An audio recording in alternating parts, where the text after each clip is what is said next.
What's up YouTube? I know it's been a while since my last video was posted on here, but a lot has been happening for me in the last 6 months in terms of my photography career, and because of that I wanted to share with y'all my no bullshit guide to becoming a professional photographer fast, because a lot happened for me after about a year starting this journey, and I'm excited to share with y'all today what worked for me. Now, I'm not saying this will work for everyone perfectly, but based on what I've heard from other YouTube videos, this is a pretty cut and dry process if you follow it and stick to it with commitment and passion, and it should work out well for you. So the first step towards becoming a professional photographer is buying a professional camera. And I know that's a hard upfront cost for a lot of people, but it's just the reality. You can't walk into a professional photo shoot where you're getting paid professional money with an iPhone in your pocket and maybe a fancy lens attachment. That's just not going to work. People aren't going to be impressed. They're not going to be satisfied. They're paying you to bring the professional gear to the shoot, and they want that professional look, not just an iPhone picture. Moving on to number 2, you have to learn ISO,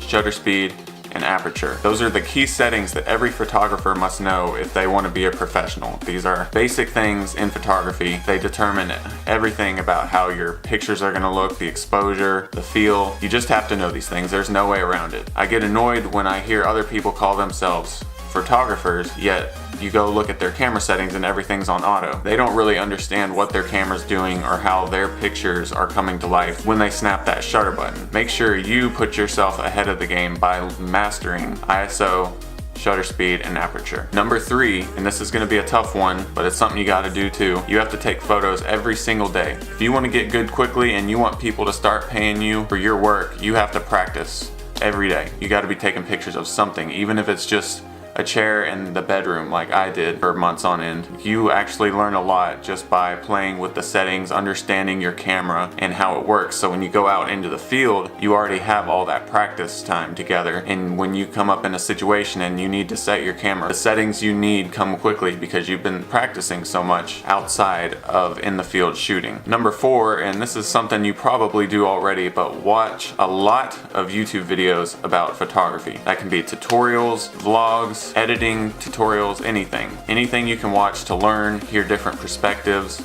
on what makes a good photograph is going to be beneficial to you. And you can watch many videos about the same exact subject, like composition for example. You're not going to learn everything about composition from one YouTube video. You're going to need to watch a lot of videos from different people who explain it in different ways so you can really understand what makes a good composition. Number 5 is practice photo editing wherever and whenever you can. So the way I did this was I downloaded the Adobe Lightroom app for my phone, and I would practice at work when I had downtime, or I would practice at home, or if I was sitting at the doctor's office, for example, waiting, I would just be on my phone practicing editing photos constantly. A lot of people don't really take into consideration how important editing photos is, but it can really make or break your career, in my opinion, nowadays. Because if you go on Instagram and you see all the great photos that are being shared, they didn't just take that camera, snap a picture, and then go post it up on Instagram. They took a lot of time thinking about how to manipulate the image to make the lighting look better, to make the colors a little more accurate and stand out. There's a lot that goes into editing now that you have to learn if you want to be a great photographer. Number 6 is post what you think are your best photos on Instagram and Facebook,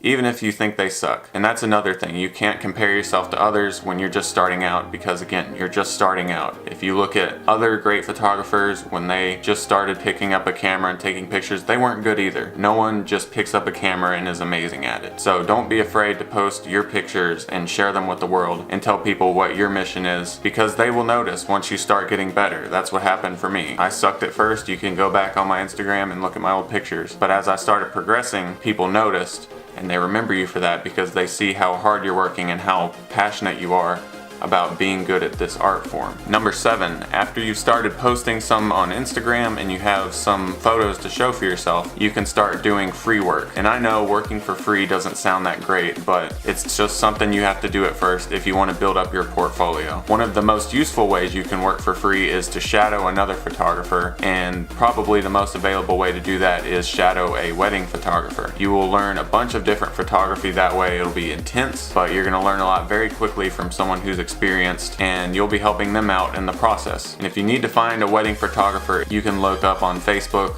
local wedding photographers in your town or area and just message them on Facebook or Instagram, tell them what you're doing, and if they say they're not able to help you at the moment, they'll probably refer you to someone who does need help. Just keep DMing and reaching out, and I'm sure you'll find someone. Number 8 is find a mentor. Now this can be an in-person mentor or an online mentor, but you need someone who has been where you are at this moment, who can give you feedback on your photos or where you're headed in your career, because they know what to look for and what can help you get to where you want to be in the shortest amount of time possible. You can't always count on the feedback of your family and friends on your photos, because more often than not they're just going to tell you your photos look great, even if they really don't. They're just being nice, and you need someone who's going to give you that honest feedback, like, hey, you over edited this photo way too much, it's way too dark in these areas, or these colors don't look natural, or something like that. You need someone who's going to give you that honest feedback, and you have to be willing to accept it too. Otherwise, you're just not going to get anywhere with your photos. And number 9, which is the fun part, is set a price for your services and promote yourself like crazy. One of the questions you might have is, how do I set a price for my photos when I'm just starting out? When I started, I just did sessions for about $35 for 35 minutes, and I'd give people about 5 to 8 photos, and that seemed like a fair price because they knew I was inexperienced, but they wanted some good pictures and they saw my other work I'd already done, so they were willing to pay me that rate for the pictures. And once you start building that bigger paid portfolio, you can start charging more because your work will be better and you'll have more credibility, and people will be talking about you, telling their friends about your work, sharing it on Facebook, all those things. And that's when you'll really start to pick up steam, is once you start building that word of mouth network. And here's a little bonus tidbit. If you aren't getting clients and nobody's wanting to pay you yet for your photos, don't be frustrated. That just means you need to practice more, you need to learn more. You're just not where you need to be yet. Photography is a tough field to get into, honestly, because there's a lot of people